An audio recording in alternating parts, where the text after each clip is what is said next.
Indonesia bersatu, hiduplah tanahku, hiduplah negeriku, bangsaku, rakyatku semuanya. Bangunlah jiwanya, bangunlah badannya untuk Indonesia Raya. Indonesia Raya, merdeka, merdeka, tanahku, negeriku yang ku cinta. Indonesia Raya, merdeka, merdeka, hiduplah Indonesia Raya. Indonesia Raya, merdeka, merdeka, tanahku, negeriku yang ku cinta. Indonesia Raya, merdeka, merdeka, hiduplah Indonesia Raya. Beaming with national pride, over 60,000 here this afternoon, singing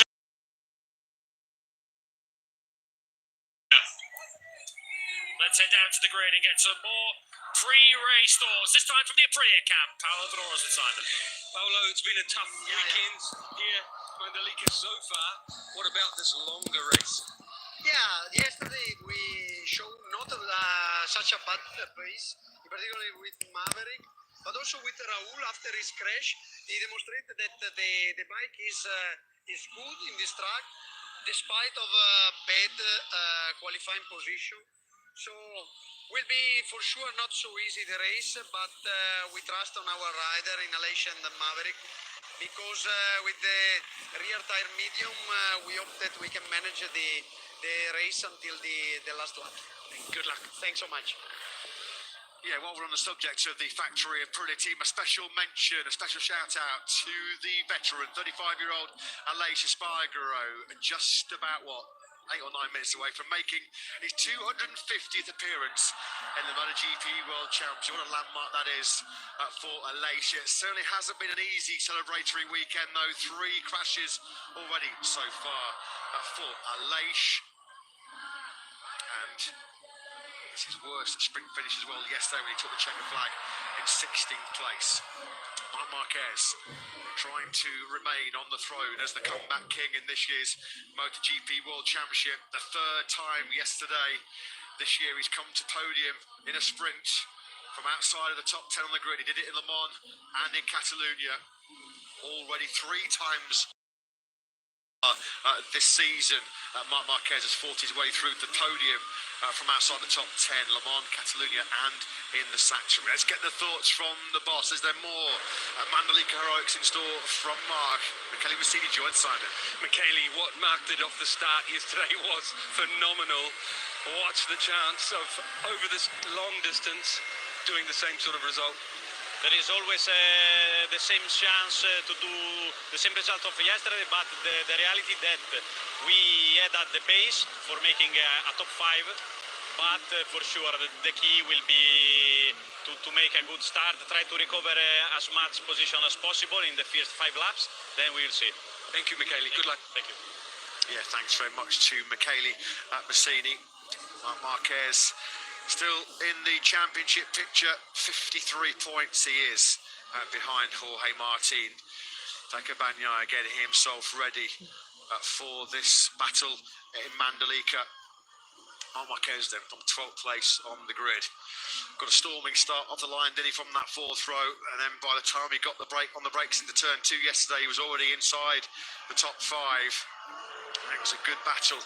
Almost held off Bastianini late on in that sprint, but yet another podium. They keep getting notched up, don't they, for the 31-year-old Spaniard. If you're joining us for the 3rd time this weekend and wondering why Marc is marooned down on that 4th row of the grid, well, once again, for the 3rd Grand Prix in succession, he had a very dramatic Q2. Crashes in Q2 in San Marino and Emilia Romagna at the Misano World Circuit. Marco Simoncelli, he was on the floor twice yesterday at turn 15 and at turn 10.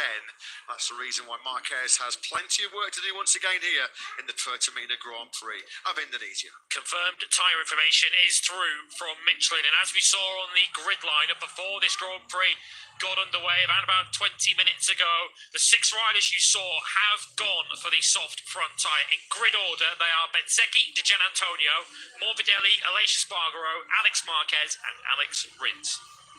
So 6 riders, nearly a third of the field then have decided to plump for the soft front tyre. Fabio Quartararo getting himself geared up and ready for this 27-lap Indonesian Grand Prix. Safety car peels away from the front of the grid. That means only one thing, doesn't it? 5 minutes to race start here as we begin our fly-away tour here in Indonesia. One last-minute change according to Michelin. Fabio Di Gianantonio switched to the soft rear tyre. Soft front, soft rear then for Fabio Di Gianantonio. We can see what his motto is here this afternoon. Go hell for leather, go for broken, then see what happens. Third front row start of the season. He's qualified top 6 in the last 4 Grand Prix. Pedro Acosta on the front row. Marco Bezzecchi leading the home charge for Pertamina here this weekend. He's been like adopted here by the Indonesian fans, godlike status. But Jorge Martin looking to bounce back from his mandalika misery here yesterday. The Martinator World Championship leader starts on pole.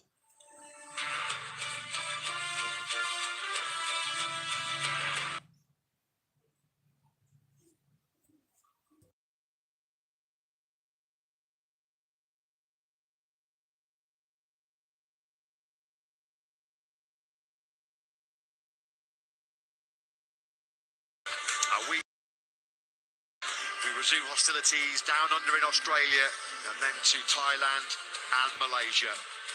Matt Burton-Lewis going to be in the commentary box with Simon Crafar, trying to keep himself cool, which is no easy challenge in the heat and humidity here in Mandalika down in pit lane.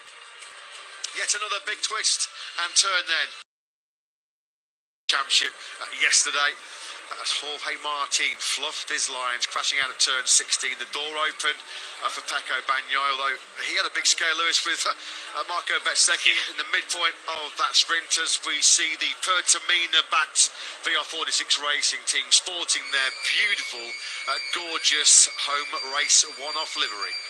Yeah, if you're still trying to predict how this MotoGP World Championship is going to pan out, you might as well stop, because every time we think we've figured this one out, there's always a sting in the tail. The latest came yesterday with Jorge Martin's crash out of the lead at the end of the first lap. A sprint that we thought was going to go only one way, and that was this way towards the 89 of Jorge Martin. That crash opened the door for Pecco Bagnaia, an opportunity. Welcome breeze about, which was certainly picking up at the start of the earlier Moto2 race.